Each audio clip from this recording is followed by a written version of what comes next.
Hello, and welcome to the 38th Annual Everett C. Parker Lecture and Award Ceremony. This year, we are online, and we are so thrilled that you're joining us today. Since we are online, feel free to use the comments section to tell us where you're tuning in from.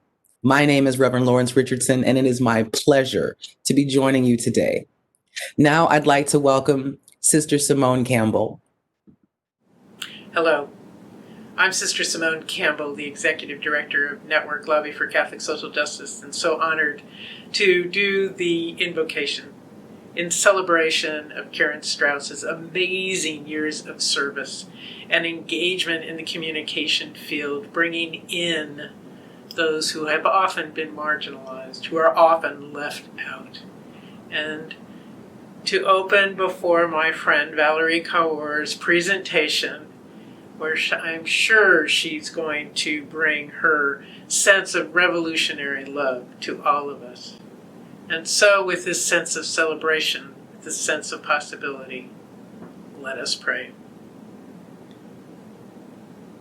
O Divine Spirit, open our hearts that we might listen deeply to the message that will be given, that we might receive the story of Karen and the amazing gifts that she has brought to our world, that we might be stretched and changed and open to the deeper story of revolutionary love that can indeed in this time change us, change our world, and bring us together.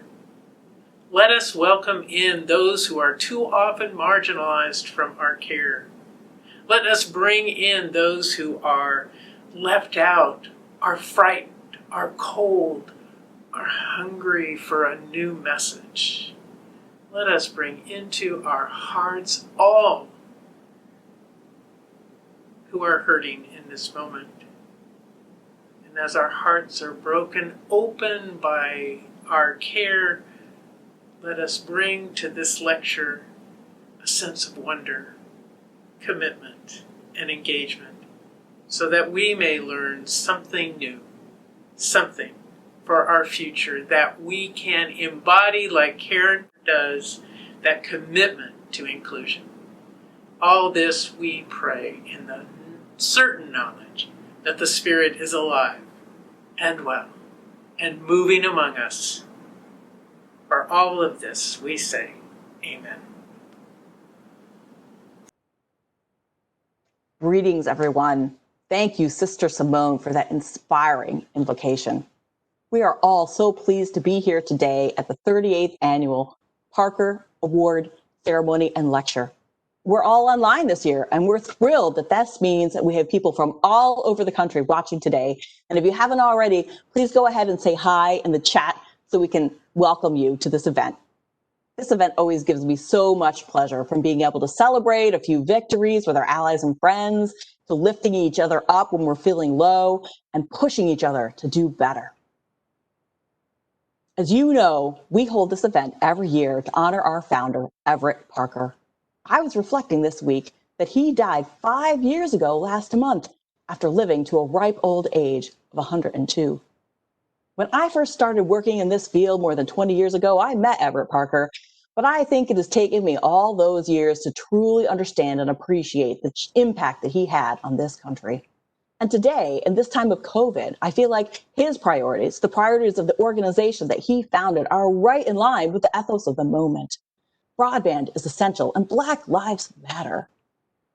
And also, as you know, this event is a fundraiser, a way to make sure that the work continues, that we're not just memorializing the past, but bringing these values to life now. On behalf of us, all of us at OC Inc., I thank every individual who bought a ticket or chipped in for a donation. And please know it's not too late to make a donation. There is a link in the space below in order to help support our work. Every contribution makes a difference. And for that reason, at this time, I want to extend a huge gratitude to our sponsors for their financial support. These companies and organizations and their staff stand beside us and dialogue with us. We work arm in arm with them, and then sometimes we sit down across the table to press each other. Yet without these contributions, we would not be here today. Thank you so much to the following organizations. Our lead sponsor, Facebook, our patrons, Charter Communications, Media Justice, the United Church of Christ, and our book sponsor, Google. We also thank our nonprofit and corporate special friends, the Benton Institute for Broadband and Society, Best and Krieger LLP, Comcast NBC Universal, Kelly Dry and Warren LLP, and TrackPhone. So now I'd like to take a few moments to touch on the work that you all made possible in the last year. This year, our work, like everything, has been shaped by the COVID-19 crisis. All of a sudden, children are sitting in parking lots to get access to the internet, and most of our social interactions are on Zoom and social media, and we're holding it together, doing our jobs and caring for our children all at the same time. We have been here working with many of our allies to ask Congress for an emergency broadband benefit so that low-income families across the country could afford internet at home, not in a parking lot. And for families who are facing the challenge of incarceration during COVID, where not only is social distancing impossible, but the economic strife makes the predatory cost of phone calls even more severe.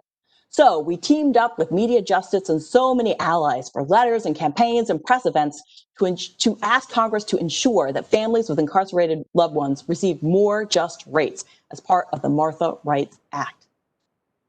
Both emergency broadband and phone justice provisions have passed the House, and we're working with champions in the Senate. We hope we can get this to be part of a stimulus package passed soon. In addition, work we started last year on media ownership diversity continues. Last year at this time, we were celebrating a victory in U.S. Appellate Court insisting that the Federal Communications Commission not permit media consolidation without considering how it would impact the opportunities of women and people of color to own stations. 2 weeks ago, we found out we must defend this victory in the Supreme Court.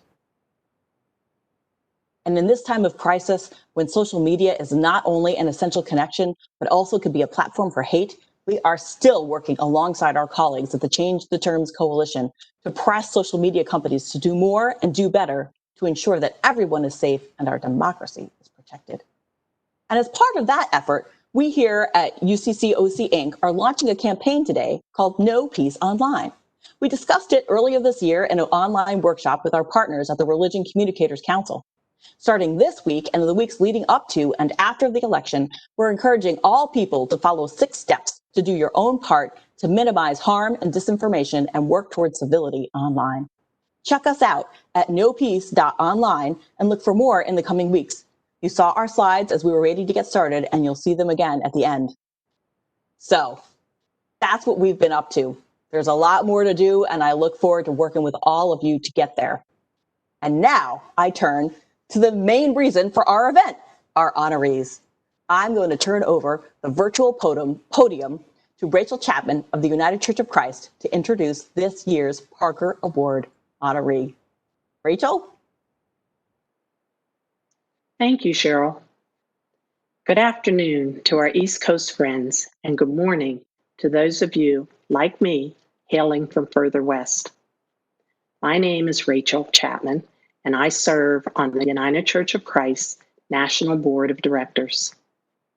I am a lay leader in the UCC and currently serve on the inclusion team in my home conference here in Southern California. I have previously served on the National Board of UCC's Disabilities Ministries. For that reason, I am so honored that OC Inc. asked me to introduce this year's Parker Award recipient, Karen Peltz Strauss. Karen has spent 4 decades leading nationwide efforts in support of federal policies that ensure people with disabilities have access to communications, services, and equipment. Karen started her career working with a previous Parker Award winner, Angela Campbell, at Georgetown University's Institute for Public Representation. And when her work at Georgetown led to a job at the National Center for Law and the Deaf at Gallaudet University, she took over the telecommunications portfolio. There, Karen found her life's calling. In succeeding years, Karen advocated for and authored landmark federal laws that have mandated disabilities access to telecommunications and advanced communication services, closed captioning, audio description, and 911 emergency access.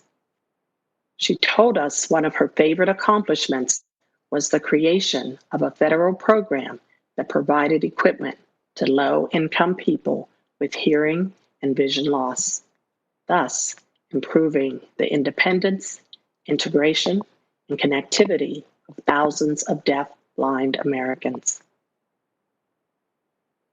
While all those accomplishments would be enough for more than one successful career, Karen also has a distinguished record of public service. She was appointed to the Presidential Advisory Commission on Digital Television and served 2 terms at the Federal Communications Commission in the Clinton and Obama administrations. One of her accomplishments there was implementing the 21st Century Communications and Video Accessibility Act of 2010, which she had written and advocated for before arriving at the FCC. And somewhere in there, she found time to author a book, A New Civil Right, the Telecommunications Equality for Deaf and Hard of Hearing Americans, published in 2006. In fact, Karen, like Dr. Parker, is so accomplished, she has an award named after her. Telecommunications for the Deaf gives out the Karen Peltz Strauss Public Policy Award to deserving individuals. On top of all of this, Karen is a kind and caring person, someone whom you can call on for assistance, whether it's a quick question or significant request. She will do everything she can to help. I am pleased to present to Karen Peltz Strauss the Everett C. Parker Award in recognition of your work, which embodies the principles and values of the public interest in telecommunications and the media. Thank you for your very kind introduction, Rachel. I'm so honored to take my place among prior recipients of this award, whom I have held in such high esteem for their work on media justice. I'm especially humbled by the work of the award's namesake, Dr. Parker, whose struggle for equal access to communications paved the way for so many underserved communities, including the disability community. For most of the 20th century, TV remained inaccessible to people who are deaf and hard of hearing. Until around the 1980s, there were no closed captions, and it took 2 federal laws and another 30 years before this access truly gained full acceptance within the TV industry. This not only denied basic access to news, information, and entertainment, it prevented learning about basic rights and cultural mores. I recall a deaf client in the 1980s waiving his Miranda rights, not having learned about their importance from crime shows. Another client came to me upset that her medical procedure tested negative, never having had the opportunity to learn that this was a good thing from TV medical shows. For decades, blind people also have had limited access to TV.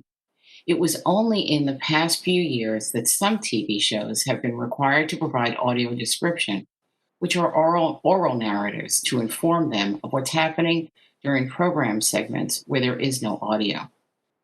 Over these many decades, courageous pioneers in the disability community struggled for the reforms that in this century are finally bringing about equitable access to mass media. I've been so lucky to be part of this movement, which now continues with a push for greater diversity to include people with disabilities in front of and behind the camera, as well as for access to digital information on websites. As technologies continue to evolve in the digital age, and as we increase our reliance on virtual access to information, as we have by necessity during the pandemic, it's so important to ensure that everyone, including people with disabilities and aging adults, who commonly have declining cognition, hearing, and vision, are not left behind. We've already had a few setbacks. When the digital TV transition took place, it took a few years to rectify captioning malfunctions that impeded that access. And it's only been a few years that people with vision loss have been able to use voice remotes to navigate on screen menus and user controls on flat TVs. This award acknowledges that these ongoing struggles for disability justice are part and parcel of the struggles for civil rights so important to Dr. Parker and for which the Office of Communications continues to fight. I applaud your amazing efforts to achieve what our good friend Senator Markey has referred to as the democratization of access to information, the need to make all media sectors responsive to every community's needs, regardless of privilege, to ensure diversity in this industry's jobs, and to tear down barriers to denying any community from getting the information they need to make decisions about their lives and now their electoral candidates. For all of the extraordinary work that you do, and for this most prestigious award, here it is, I express my deepest gratitude to you. Thank you so much. Congratulations, Karen. Thank you so much for your work to ensure all people, no matter their abilities, are able to use communications and thus fully participate in society. I am the Reverend Dr. Karen Georgia Thompson. I am one of the 3 elected officers who lead the United Church of Christ at the national level. I am the Associate General Minister for Wider Church Ministries and the co-executive for Global Ministries. I am delighted to introduce this year's Parker Lecturer, Valerie Kaur. Each year, the United Church of Christ's Media Justice Ministry selects an amazing speaker, and this year is no exception. Valerie is particularly well suited to today's event as she has academic degrees in law, theology, and media. And she hasn't just studied these topics, she uses them every day.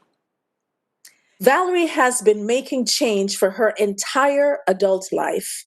At Yale, she co-founded its Visual Law Project to inspire and equip a new generation of advocates. At Auburn Seminary, she founded the Groundswell Movement, an online faith-based campaign platform.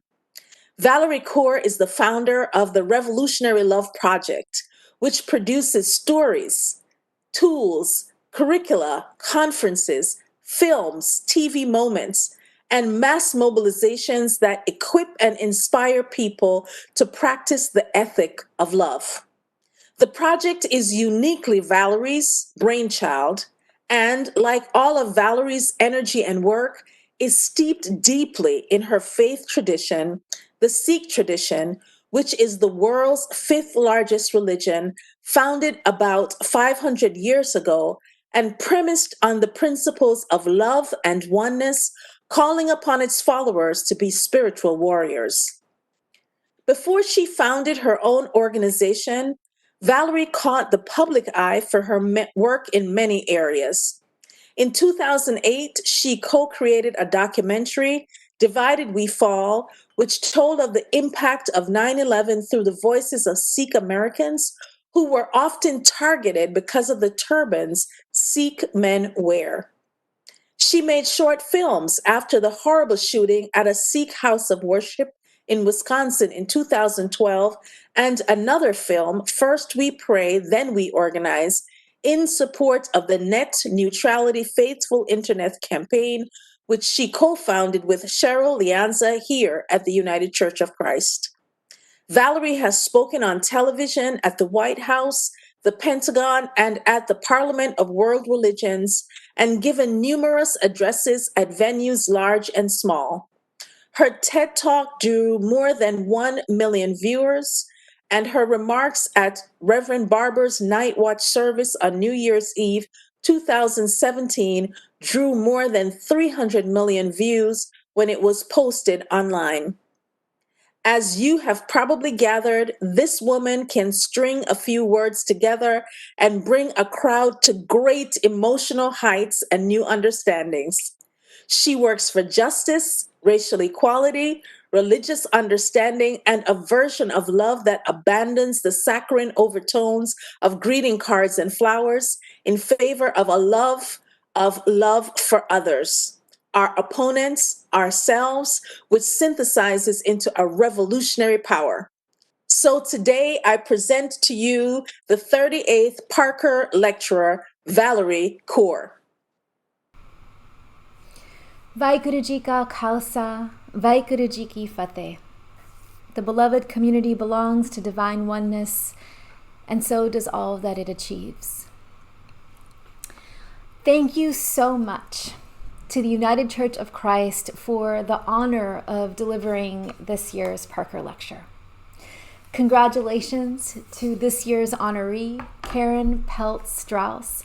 Karen, your advocacy for disability justice has not only blazed new paths, you show us what longevity looks like in the fight for justice. I'm so honored to share this time with you. And thank you to Cheryl Lianza of the UCC's Office of Communication. I worked in the media justice movement full-time for almost 2 years before I founded the Revolutionary Love Project. And in that time, I came to know Cheryl as a devoted and tireless advocate, a teammate, and a friend. And so to share this time with Cheryl and all of you who are organizers and policymakers and people of faith committed to media justice, it's like returning home to a community I deeply love and respect. I want to begin with a story. Everett Parker, the man after whom this lecture is named, was born in the year 1913. That same year, my grandfather, Kehar Singh, sailed by steamship from India to America.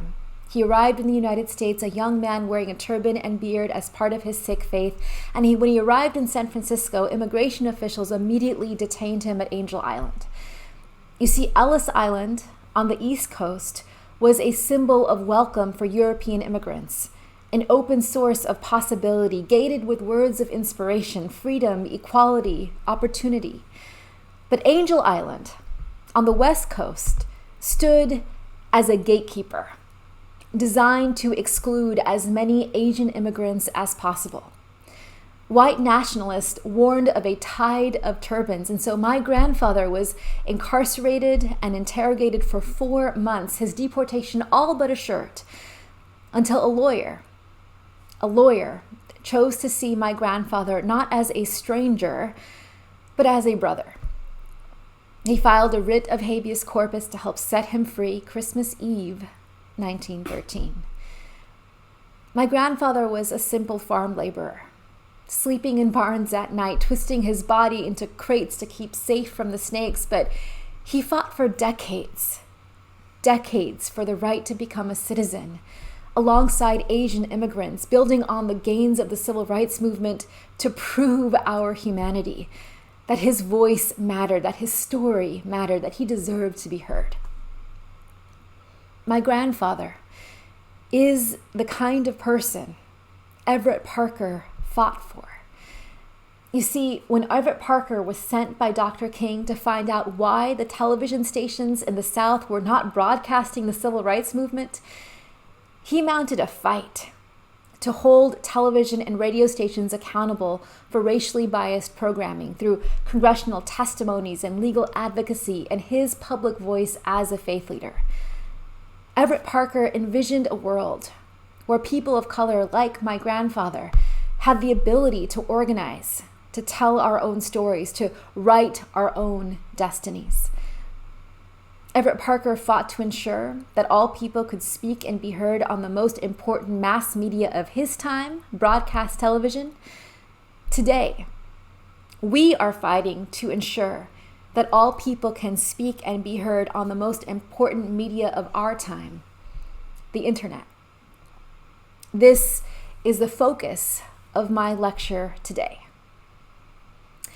In the last 4 years, The online world that so many of us built and shaped and worked to protect has been used to breed tyranny, automate oppression, sow misinformation, destroy faith in science and journalism, fuel nativism and white supremacist hate, incite violence here and around the world, undermine democracy, so that the very notion of truth has now become politicized, and we no longer have a shared narrative of reality. Some of us have struggled with feelings of frustration, defeat, exasperation, even shame. What was it all for? Our work in media justice, if not to prevent this state of things. Then, in the last 7 months, many of us watched as family and friends of friends died of a virus that has already claimed nearly 215,000 lives, a once unfathomable number. And so many of us who are organizers serving Black and Brown and Indigenous communities are watching this virus kill our people disproportionately, a result of decades of racist policies that we have long tried to make America see. This summer, the reckoning came, and America could not unsee it. George Floyd, gasping for breath with an officer's knee on his neck, crying out for his dead mother in a public lynching that has exposed a nation that has long treated Black bodies as disposable, gasping for breath, whether from a deadly virus or from state violence. And I saw so many of you show up in outrage and grief. And then horror as our president responded with flash grenades and tear gas and threats of deploying troops on his own people. This is coming after so many of us have survived ongoing assaults on our families and communities, even as the policies and protections that we fought for so hard, we watched disappear with a stroke of a pen. That's what it has felt like. These last 4 years, these last few months, our darkest hours have felt like the darkness of the tomb. My darkest hour came a week after George Floyd's murder.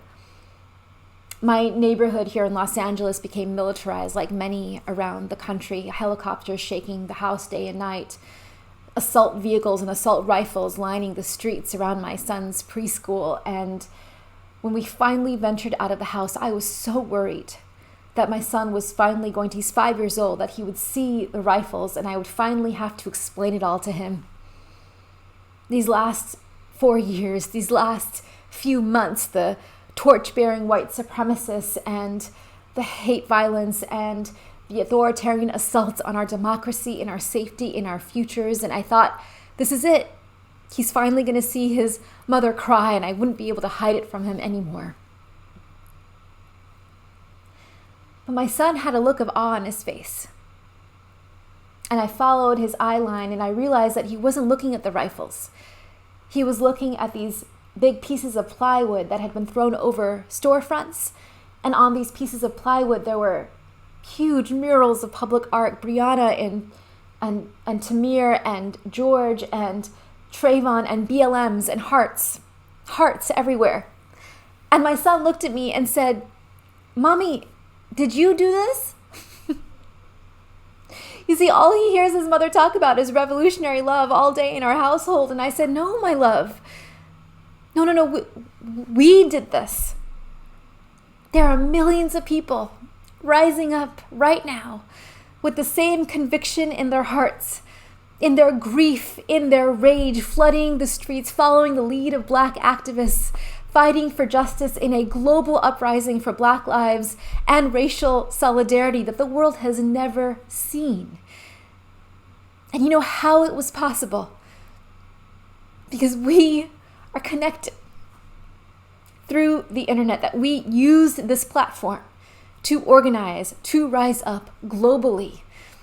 The public art that we see, the the protest signs and the overturning of industries, all of that is because of the digital platforms that so many of you created and protected.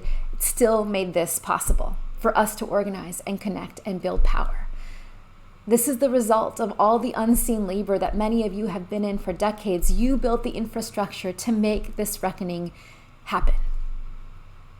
And so my son can see my tears now because I can tell him that we're not weeping alone, that there are millions of people like us who are going to stay connected, stay organized, stay rising up this election and beyond in order to restore democracy and fight and advance racial justice in our country. So, we have seen both, haven't we? Those of us in the media justice world, that's what I want to tell you. We have seen how the internet has been used to silence and disempower the most vulnerable in our society. And we have seen how it has given us the power to build movements and lead non-violent revolutions that remake the world. We're seeing both right now. Our future depends on which vision of the internet we fight for. You see, this convulsive moment we are now in is part of an era in history, an era I think of as a time of transition. You see, within 25 years, here in the United States, people of color will exceed the number of white people for the first time since colonization. We are at a crossroads. Will we? Will we birth a nation that has never been? A nation that is truly multiracial, multi-faith, multicultural, multi-gendered, where power is shared, where we strive to protect the dignity and the wellness and the safety and the voice of every single one of us? Or will we continue to devolve into a kind of civil war, even darker and more violent than this one?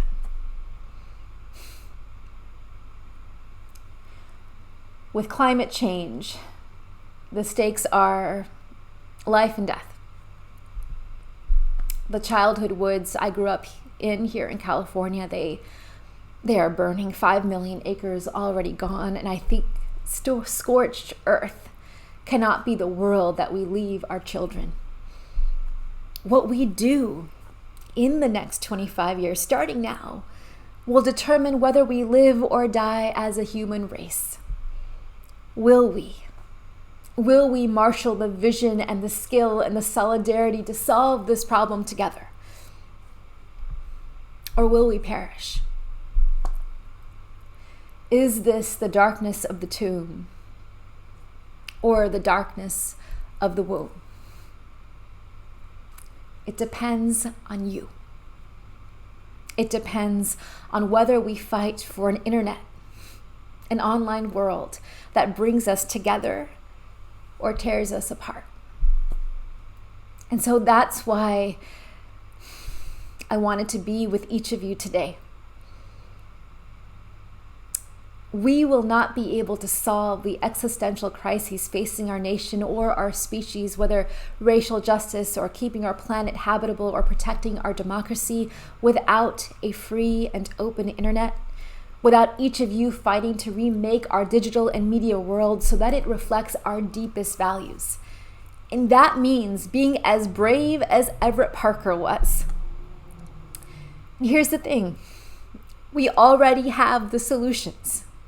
We just have to be brave enough. We just have to marshal the collective willpower to execute them.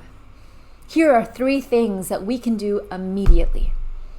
Number 1, first, change the terms.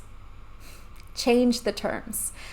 We know that algorithms are designed to addict us to the platform, to prioritize sensational content that feeds our anger and hate and biases and allows misinformation to distort reality. And if we don't have a shared narrative of reality, we can't ever move forward together. The Change the Terms campaign, led by so many of you, has presented terms of service that will protect people online from hateful activities. It is a necessary start. Let's urge companies to adopt these immediately. Number 2, second, close the divide. Close the divide. You can't speak and be heard online if you don't have access to the internet. Lack of access and affordability for low-income people and people of color has created a gap that has widened during the pandemic, as a huge segment of our nation's children are simply not being educated at all because we did not find a way to close the digital divide before. We can support initiatives like the UCC's work securing broadband benefits for low-income people. We know what we need to do. You see, the action needed in the world of media and the internet is an example of what is needed at every scale. From the individual to the nation, we are trapped in a broken conversation that blinds us to each other's worth and deafens us to each other's pain. In digital life, as in personal and political life, we must change the terms and close the divide and create a space where all are welcome. And this brings me to my third call to action. We must protect net neutrality. You see, in my grandfather's time, only a few white gatekeepers of a certain class held the power.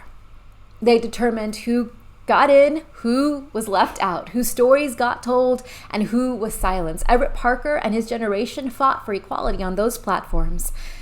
The promise of the internet is that it would remove all gatekeepers and give each of us the power to have an equal voice.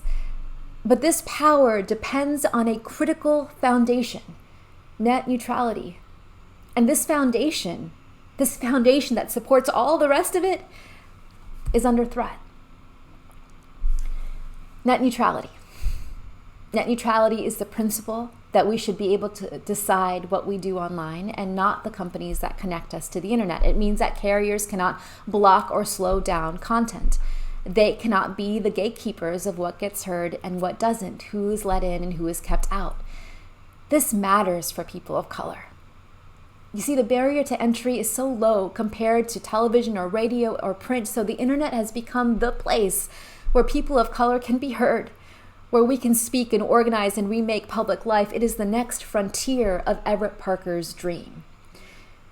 Net neutrality has kept the internet an open and democratic space since its inception. It was baked into the technical architecture of the internet, and until 2017, FCC chairmen of both parties have worked to protect it. Think for a moment how essential it has been to us now. Think about the last few years alone. We would not have been able to organize to protest the Muslim ban at airports or the separation of migrant families at the border. We would not have been able to share life-saving information on the wildfires decimating California or have the courage to say, "Me too." Queer and trans people would not have had safe spaces to feel seen and connected with others. Indigenous activists would not have been able to invite the entire world to stand with them at Standing Rock and beyond. And we would not know the names of George Floyd or Breonna Taylor or Ahmaud Arbery or Rayshard Brooks without the open internet, without our ability to hear their families wail for justice, without the ability to mobilize swiftly, to say their names, to build multiracial uprisings for a new world. My life as I know it would not exist without the open internet. As a Sikh American whose community has fought for a century against racist laws and hate violence in America, I would not be standing before you today unless every film I made, every campaign I led, every speech I delivered had the ability to carry power because it could be heard, it could be seen on the open internet. And that is why I join so many of you in the fight to codify net neutrality into law. I remember how hard we all had to work. I remember it so well. Do you remember how hard we all had to work to secure the open internet in 2015? At the time, I worked at Stanford Law School's Center for Internet and Society with Stanford Law professor Barbara Van Schevick. Her tireless scholarship and advocacy, brilliant advocacy, really gave us the blueprint for how to protect net neutrality. And I saw many of us come together in unexpected coalitions of scholars and entrepreneurs and startups and civil rights groups and people of faith. And that's when I joined Cheryl Lianza at the UCC to build Faithful Internet, mobilizing faith leaders and communities in the movement, showing America that net neutrality was a civil right as well as a moral imperative.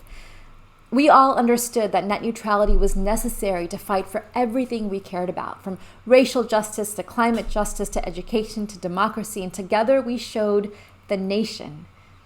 You remember? Millions of people stood with us online. We fought and we won. We won, a testament to the power of the open internet itself. The Open Internet Order of 2015, it banned carriers from blocking or slowing down websites at will. It banned carriers from charging sites fees to create fast or slow lanes. It codified the principles that have kept the internet an open space since its inception and put them on a sustainable legal foundation. It was praised. You remember? It was praised as one of the greatest public interest victories in U.S. history. And then in 2017, the FCC under this administration decided to eliminate all net neutrality protections and gave up all oversight over the most important communications medium of our time. For the first time in history, the FCC is powerless to protect us from interference by companies we pay to get online. So when Verizon slowed the connections of California firefighters to a crawl in the midst of the worst wildfires in my state's history, the FCC was silent because it couldn't do anything. Our ability to use the open internet to work together to change the world is right now under threat, because net neutrality is the absolute precondition for everything we care about. It is the foundation. If the foundation is corrupt, then all is lost. We will never be able to achieve a vision of a digital world that is truly open and democratic. Do you remember the words of Congressman John Lewis? If we had the internet during the movement, he said, we could have done more to build the beloved community. And now we cannot build the beloved community without it. And so it's time. My sisters, my brothers, my siblings, it is time. It is time for us once again to summon all the energy and focus we can to fight to protect net neutrality once and for all. And this includes fighting to end a particularly insidious violation of net neutrality called zero rating. It is the practice of exempting certain sites and services from people's data caps. For example, your carrier can zero rate the entertainment of its choice, while your child's online school or talking to your doctor or watching this lecture burns through your data. Zero rating allows the carrier to give certain content an advantage over others. The Wheeler FCC they already decided that these plans violate net neutrality, but the current FCC is silent. And instead, too often, zero rating is disguised as a benign program that benefits people of color and low-income people, but do not be fooled by the disguise. You see, people of color like me are less likely to be able to pay to be zero rated and less likely to be selected by the carrier to be zero rated without payment. Zero rating makes it harder for us to be heard. It weakens our ability to shape public discourse on race and justice. Instead of just simply offering higher data caps or uncapped data plans that low-income people truly need to bridge the digital divide, carriers are using zero rating to push people of color and low-income people to use the sites and apps and services that the carrier prefers. So that was a deep dive into what net neutrality requires, this seemingly trivial piece of policy called zero rating is essential to the entire movement. Net neutrality means prohibiting zero rating. It is how we fully protect a future without gatekeepers, once again deciding which voices deserve to be heard. We have the solutions. I've just laid them all out. We have the solutions. Thanks to the tireless work of so many advocates, we have the solutions. Now we just need the courage to fight for them. This brings me back to Everett Parker. Everett Parker saw that Dr. King's pulpit was not just a block of wood in a Memphis church, but the conscience of the whole country. And he opened that stage with the tools of his trade, the same tools that you hold now. You are the ones who will determine our future. You hold that power. Will we create a digital and media world that changes the terms, that closes the divide, and that preserves a place where everyone is welcome, where everyone's voices are heard?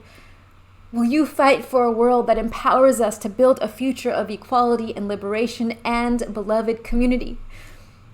It's time. It's time to be as brave and as bold as Everett Parker was. You have an essential role. Whether you are a lawmaker, an organizer, and an innovator, or an employee at a telecommunications company, if the work that you do each day supports these actions, changing the terms, closing the divide, and protecting net neutrality fully, then you know that you are part of the solution. If they don't, you know what you need to do. Profit, stability, playing it safe, that cannot be our motive anymore. Let it be love. Let us be motivated by love for the most vulnerable communities in our country right now and for future generations who will live with the impact of what we do. When we include everyone in our circle of care and fight for a world that leaves no one behind, and when you see my children as your own, and everything you do comes from that way of seeing, every policy that you support, every action that you take, every innovation that you work on, then you know that your actions are guided by love, and that love becomes revolutionary. You cannot do this alone. We cannot do this alone. And so I ask you, who is the ancestor who makes you brave? Go on, imagine them standing behind you now. Just choose one ancestor who makes you brave. Maybe it's Everett Parker. Maybe my grandfather, Kehar Singh. Maybe it's Alondria Williams, Ruth Bader Ginsburg, John Lewis, your own grandmother. Choose them now. Can you imagine them standing behind you? Can you imagine them whispering in your ear, "You are brave, you are brave. Do the brave thing." For here is what we know to be true. You will be someone's ancestor one day. You will be someone's ancestor one day. They will summon you. And if we get this right, if we show up now and we do the brave thing now, they will inherit a world and an internet where at last we see no stranger. Thank you so much. Vaheguru Ji Ka Khalsa, Vaheguru Ji Ki Fateh.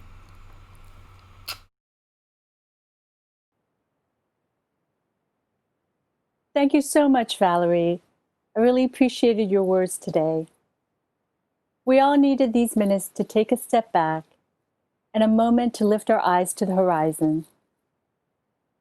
I have really enjoyed reading your book so much, and this is a real treat. Hello, everyone.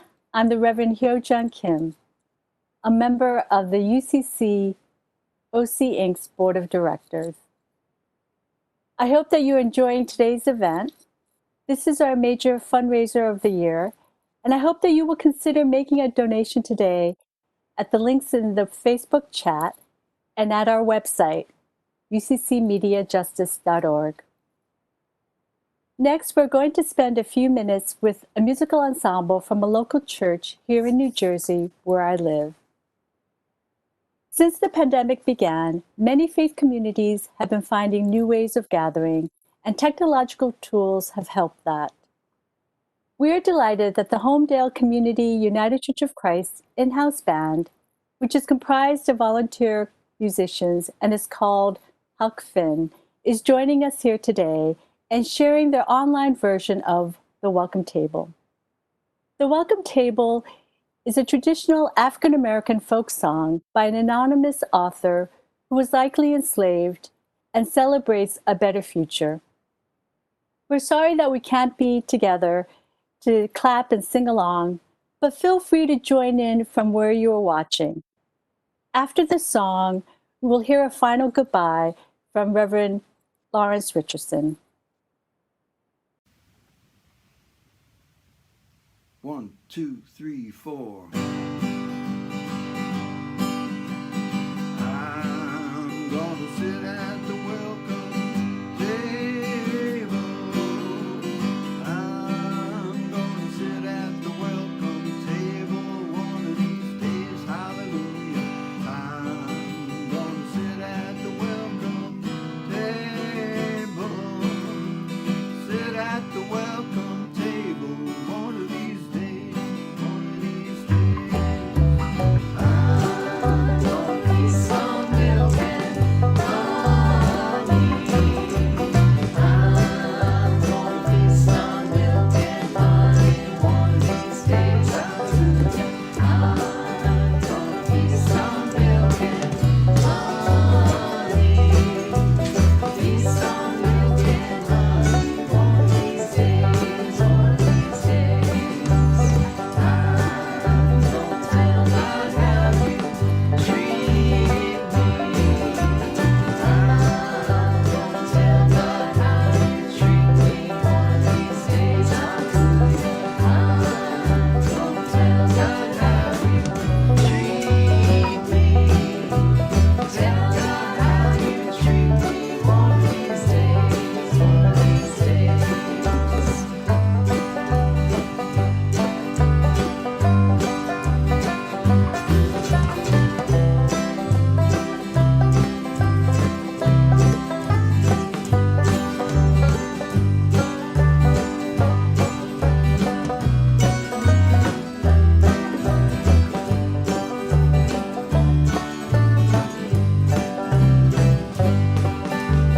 All God's children gonna sit together.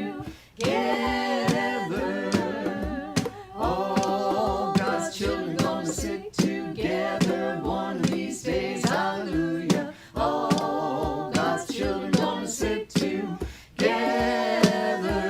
All God's children gonna sit together one of these days. One of these days. I'm gonna sit at the welcome table. I'm gonna sit at the welcome table one of these days. Hallelujah. I'm gonna sit at the welcome table. Sit at the welcome table one of these days. One of these days. Sit at the welcome table one of these days. One of these days. Sit at the welcome table one of these days. One of these days. This concludes the 38th annual Everett C. Parker Lecture and Award Ceremony. Thank you to all our presenters and honorees. Thank you to our sponsors and patrons. Thank you to every single one of you who tuned in today. The work of the United Church of Christ's Media Justice Ministry is vital work. If you haven't already done so, I encourage you to visit uccmediajustice.org. Sign up to receive communications and lend your support. As we go forth from this place, may we carry forward the legacy of Everett C. Parker. May we take with us the vision of a world where access to things like information, technology, and the internet is available for all of us. Go in peace, my friends.